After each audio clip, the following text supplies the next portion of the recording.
Okay, so in the week that I've turned 22, it's been a pretty crazy week. Very interesting week in the world, if you know what I mean. Very, very interesting. There's a lot of tragedy going on around the world, particularly in the Middle East, Syria.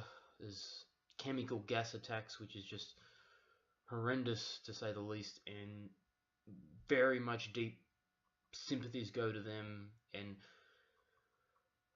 what they're going through is just horrible. Seeing children dying. I'm not going to even go into who did it and all that and what needs to be done because we all know there's a lot of people doing that for me. So I'm not gonna go there. It's just, but yeah, poor people, poor people. We live in a pretty crazy world, and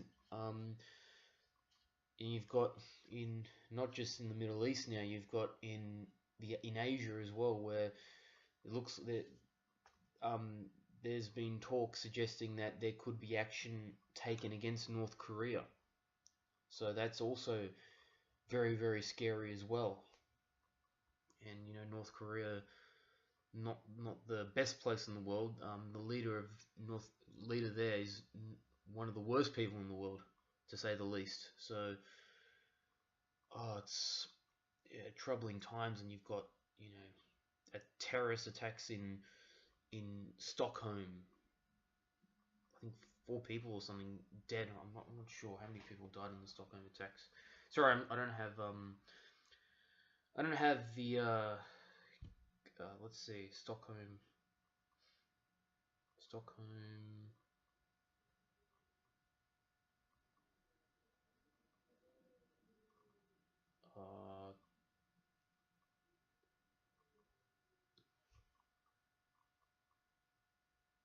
see, see, um,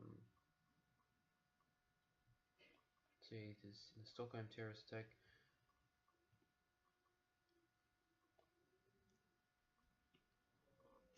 I'm sorry about this. Bear with me, but it's sorry about, but yeah, it's just a horrible attack. Well, we live in a horrible time, and it's just it's happening in the Middle East. Happening in China, in North Korea, happening in Stockholm. 4 people,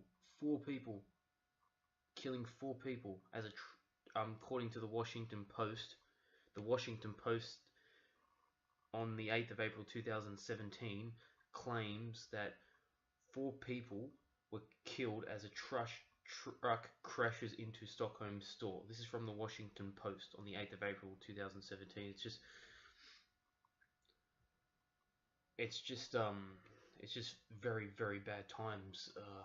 And look, I'm not a politician. I don't know the answers, but something has to improve. Has to improve because the way we're going, because a lot of countries are in turmoil at the moment. A lot of countries.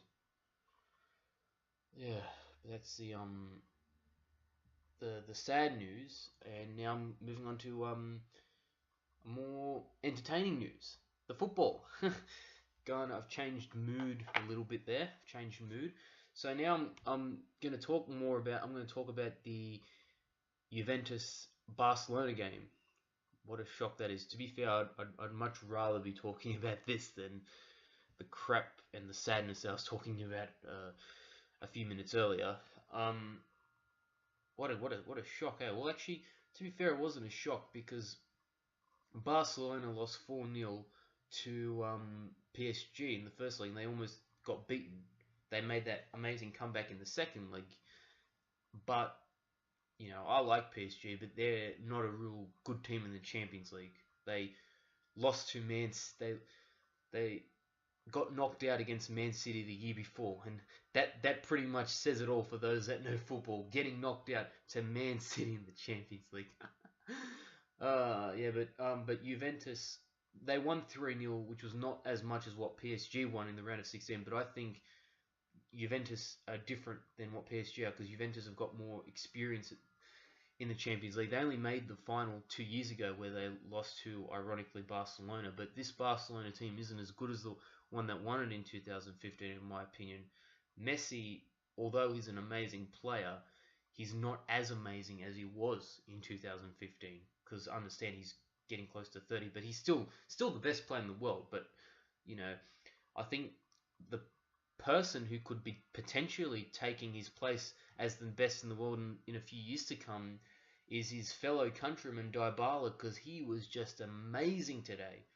He scored two amazing goals. First one set up by Cuadrado, and pointed, he he found gaps in defenses, and he scored a great goal. And in the second goal that he scored, Mandzukic, he did the same thing again. He spotted gaps in the defense, and he was just so clinical at taking advantage of them, and he put his team 2-0 ahead. And then the last one was a powerful leaders, something you'd see from John Terry back in the day, but Chiellini just headed it in, and I think Juventus could very much are a good chance of winning it this year, because, and I think also the fact that, you know, the other semi-final, they'll either be only Bayern Munich or Real Madrid in the semi-finals.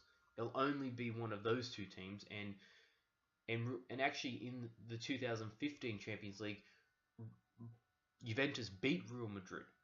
And I actually think, like I said about Barcelona, the Real Madrid in 2015 are better than what they are now. If I'm totally honest with you, I think Cristiano was better then than he is now. So even though he's still amazing, but yeah. So I think they've got a really good chance. And Bayern Munich, I think I'm not too sure who'll win that one, but I think Juventus are definitely capable of beating Bayern Munich as well. And the other semi-finalists, they'll either be Borussia Dortmund or Monaco, or Atletico and Leicester. And I think Juventus are definitely capable of beating those teams. So they're a real force this year. They're going to be a real force. And yeah, I hope you enjoyed my video. It's you know, a bit of a contrasting of topics, but yeah, there'll be more to come. Thank you for watching.